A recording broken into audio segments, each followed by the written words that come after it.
Hello and welcome back. I have emptied my memory cards. I do this. I got 32 gigabyte on my memory card. And this is part number 185. And I'm uploading part 164, so I'm 20 parts behind. And when I'm finished recording this, that will be 8 more parts. That will be part 192. But this is the day after Christmas. Yes, welcome to Monko TV. I'm recording in batches of three hours because of my memory cards. Welcome to Monko TV. I have this clapboard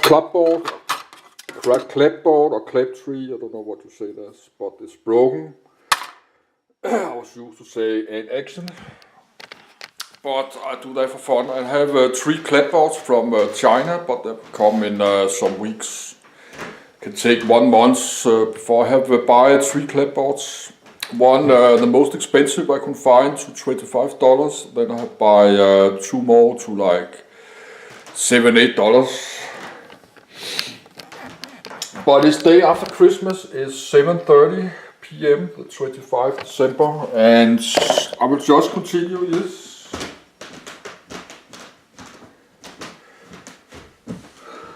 And I will plug the power to my camcorder.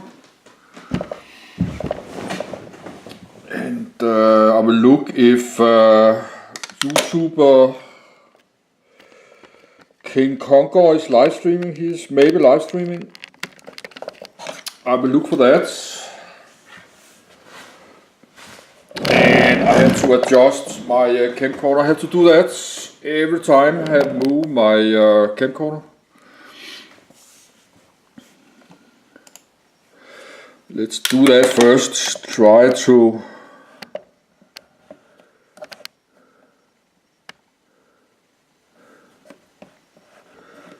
level my camcorder. Yes, it's level now, but it's way too high. Yes, this is top of my my laptop.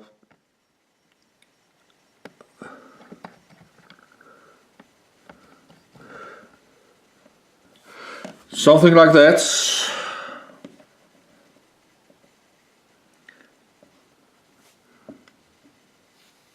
Yes, I cannot really see it because this screen is so dark.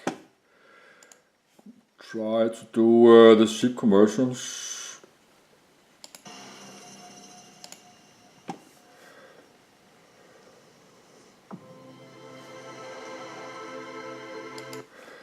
Oh no, that's 300 and... Yes, I have to adjust my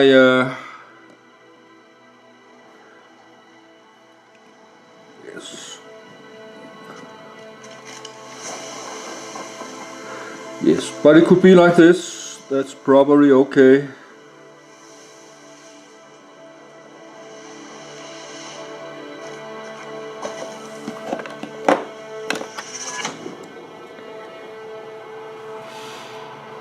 That's the Aegis ellipse, but have that in, we can watch this, why not? Aegis in,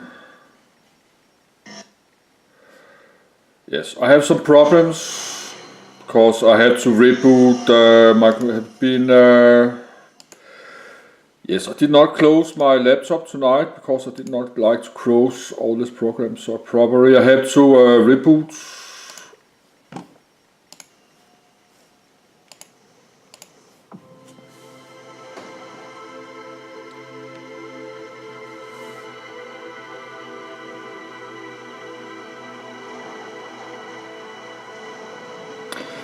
Let's just watch this. This is 1 minute and 30 seconds.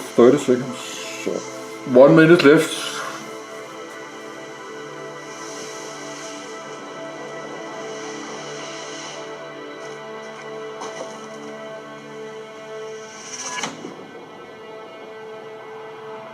But I need to buy a fighter ship, a heavy fighter ship with 2 seats. That would be nice. And I will buy the Constellation Taurus, but I need a fighter ship.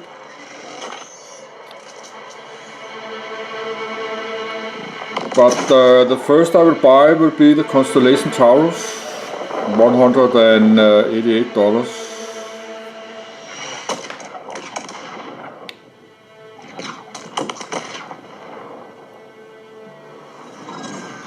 And then I need to buy a car to load to the Taurus so I can go to a planet and drive around. So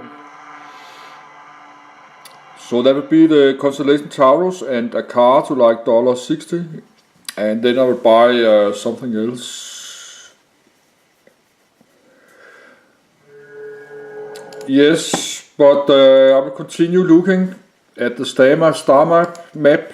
And this next one is the Palace Systems. And I give it a like and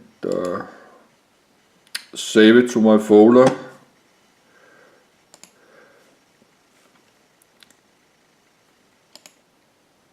And I have to, because I have some arrows, it have refreshed all my web pages so I did the search on the Palace of what we have to do again.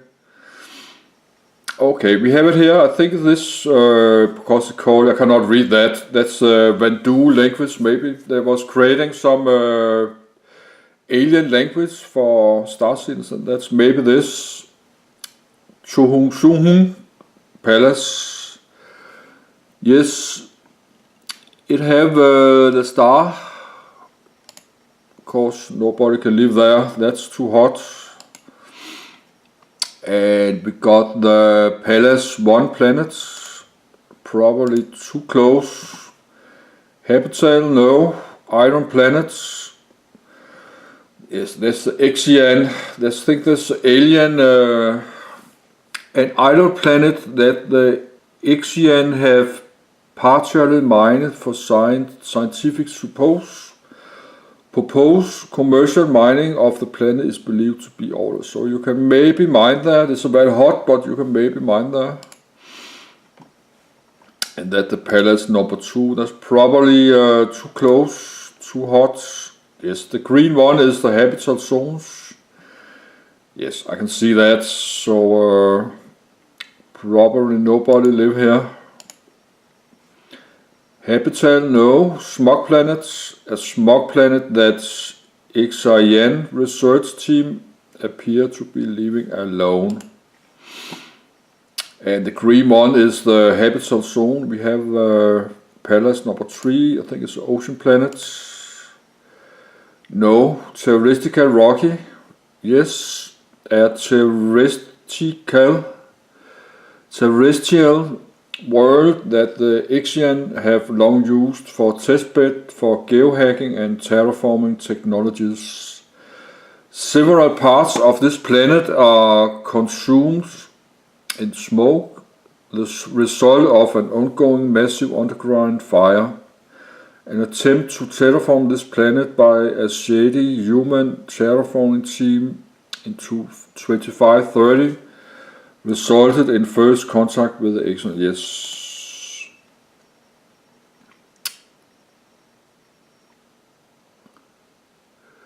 And we have some jump point, and we have another planet here. Palace 4. Habitat, yes. There's a gas giants. The Exian have built a pressurized research station within the atmosphere of this gas giants, featuring technology far beyond that the UEE has. Human scientists would love to know how this was achieved, but they refuse to say. Okay, this is a secret planet with a research lab. We can maybe go there and steal something. So this is, and they have asteroid belts. Yes, but let's have a look. And it should be 1080.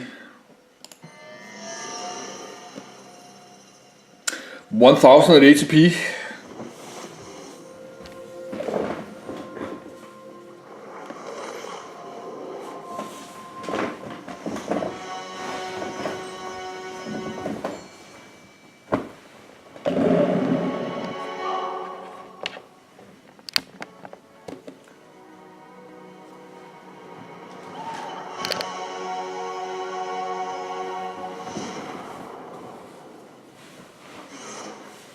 Hi everybody, I'm Sherry Heiberg, the archivist here at Cloud Imperium Games, and welcome to another edition of Lore Maker's Guide to the Galaxy. For those who are not familiar with this program, this is a show that we do, whenever it's ready to be done, about the history and lore behind the systems in the Star Citizen universe. And today we are going to cover the Palace system. So this is Earth. So where we always start. I've already made that joke. It's a pretty sweet Earth, you might say, wrong, etc., etc., etc. We all know the meme. So let's go to Palace. I requested this system specifically because of the history behind it and because of the stuff I've been working on lately relates to it. The Palace system, in the tradition of all Periline systems, was named after one of the gods of war. In this case, it was Pallas Athena. It's also known by a Xi'an name that I will get to later. Yeah. Yeah, we'll get to that. So what makes this system interesting is that it is the site of humanity's first contact with the Xi'an in 2530. It is historically a Xi'an system. It became part of the Periline during the Xi'an-human Cold War, where it was abandoned by the Xi'an and humans alike and was kind of like a no man's land. It served as a conflict space. For those who don't know about the Periline systems, that is what I just described. Sort of like borderlands between Xi'an and human space, where conflicts were... I forgot to look if King Conqueror was online, but I will look that after this. So how did first contact go exactly between the Xi'an and humans? When we get to Palace 3, I will discuss that in detail, but in short, it did not go swimmingly. So let's just dive in right here. This is the star of the Palace system. For those of you who know much about stars, this is a G-type main sequence star, also known as yellow dwarf, also known as the star in the center of our solar system, which is a G-type. So they're common, but they're not too common. They're less common than, say, M-type and K-type, which are the red and orange spectral types. But what makes it so attractive to us is, of course, it's basically a twin of our own sun. So any terraformers who wanted to be interested in the system, they saw that and they're like, oh yeah, dollar signs. This is going to be totally successful. Humans are going to totally love this system. And some of you may be asking, why were human terraformers in a system that is owned by the Xi'an? Well, I guess we'll find out. This is Pallas 1. It's an iron planet, sort of like Mercury. Some of the interesting things about iron planets, they have sort of a contentious origin story. Some people believe that they may have been terrestrial planets initially, but they orbited close enough to the sun that the mantle and the surface, the crust, was just totally blasted off, leaving nothing but the core floating in space, which is pretty cool. And some people argue that that could have been caused by a giant impact, so maybe a huge asteroid or a comet smashed into it and burned off all the dirt and left only the iron at the center. But I think it's probably more likely that it formed because the protoplanetary disk was iron-rich, and then, wow, iron planet, here it is. When I was looking up more interesting things to say about iron planets that I haven't already covered, I learned that Ben Bova, who wrote a book called World Building, called iron planets cannonball planets, which I think is pretty cool. Oh, and as a side note, the Xi'an have been mining this planet for a long time. It is under Xi'an jurisdiction, and currently it's marked for scientific mining only.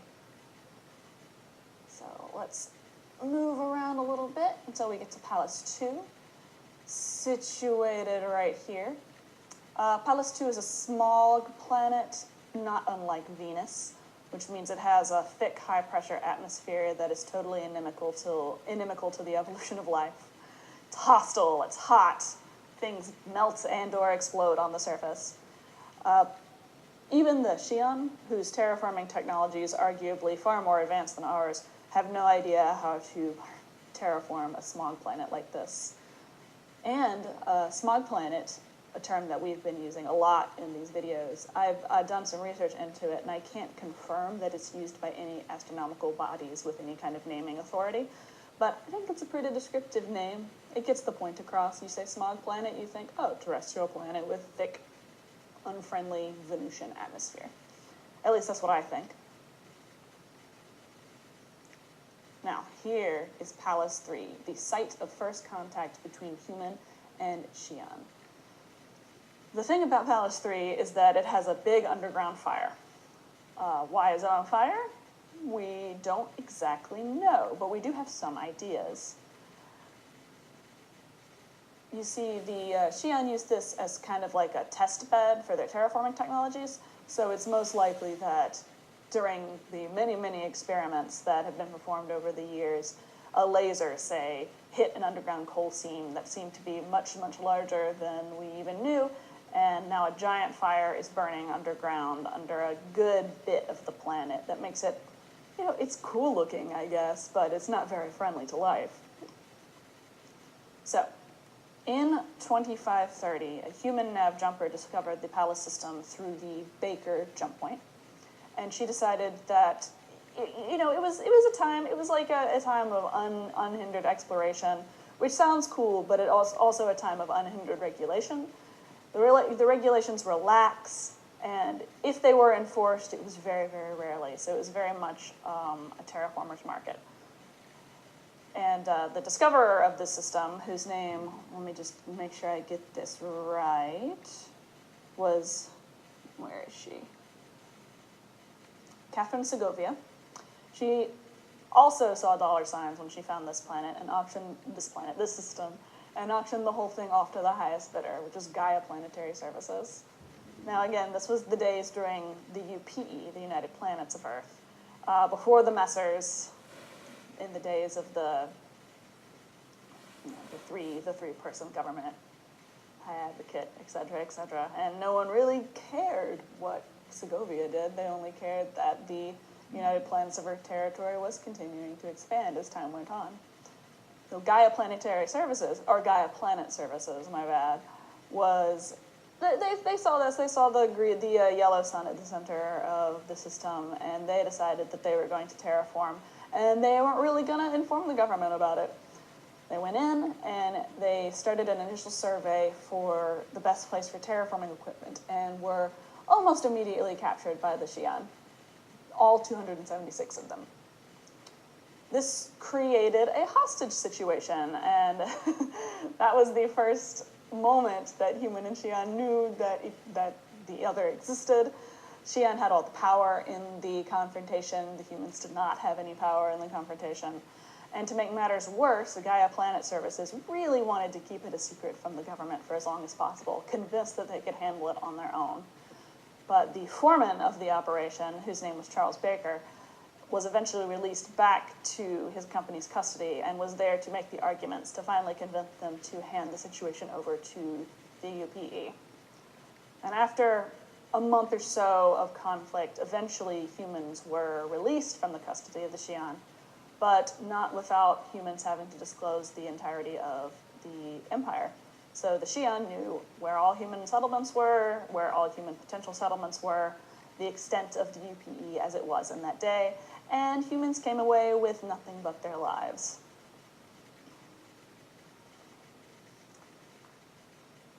Yeah, so you can see why from this first contact situation that it kind of set the tone for human-Xi'an relations for some time. Let's move on here. I'm going to zoom out. Whoa, I wasn't going to try to zoom out. There we go. See the Pallas Belt Alpha over here. It's another mineral-rich asteroid belt. Mining operations are active, but again, they're owned by the Xi'an. So you want to be careful about trying to stake a claim in there, lest you want to come under the jurisdiction of the Xi'an government. Xi'an, or maybe the Wrath, I should say, because they don't really have it open to other species. It's their system, you know? This is Palace 4. It's a gas giant, pretty regular gas giant as far as gas giants go.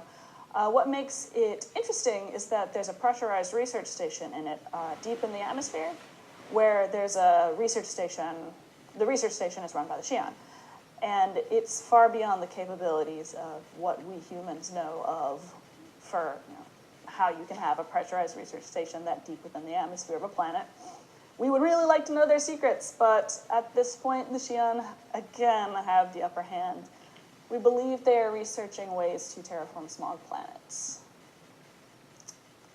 The last planet in the system, if I could find it, here we have Pallas 5. Pallas 5 is a lonely little dwarf planet. Like Pluto, it circles the outskirts of the system. Unlike Pluto, it doesn't seem to have any moon friends at this moment, but as development continues and we keep adding more moons to systems to make systems more interesting and friendly to players, it is not outside the realm of possibility that there will be a moon for Pallas 5 one of these days. Thanks for sitting with me through this tour of the Pallas system. As a bonus for listening to me ramble a little bit about Xi'an history and the first contact situation, which I find so interesting, I am going to teach you the Xi'an name for the system. So it's kind of like a quick Xi'an lesson at this time. Now, in Xi'an language, the name of the Pallas system is, let me just double check here so I get it right, is Huisen Hus Ung. Listen to me say that one more time. Huisen Hus Ung. It's a tonal language, so you need to pay attention to where your pitch is sitting when you talk. The Huisen part is meant to be a more even tone. I have a little bit of trouble with that as an English speaker because we tend to add tones wherever we think it is appropriate in the sentence, kind of like iambic pentameter, a little stress, a little rest. But let's try this again. Huisen. Huisen. Hey, see, I got it. The next part of the phrase is the hus part. If you listen to me say it, you can hear it's kind of low pitch, hus. And the next part is ung, which is a high pitch, and the u is a double syllable. So let's say this slowly and then quickly. Huisen, hus, ung. You put it together, and it's Huisen, hus, ung. There you go. That is a phrase in Xi'an that you now know. I wouldn't say it in front of other Xi'an until you have better proficiency, but now the knowledge is yours. And enjoy. Thanks again for everything. I hope you enjoyed this edition of the Pallas system in Loremaker's Guide of the Galaxy. I hope you have a wonderful day, and I'll see you next time. Thank you for watching. So if you want to keep up with the latest And news this is Star Chris Citizen Roberts, 142 development, please founder of Star subscribe to Citizen. the channel. See you soon. And the video is just to split, but I was thinking to look if YouTuber King Conquer is live streaming. I think I will look for that. Is next one, the Gliese system. Yes, but I like to look. I think I should go leaving this full screen.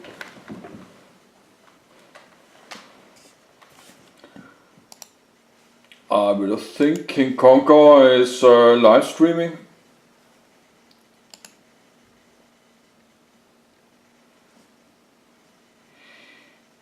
No, not yet.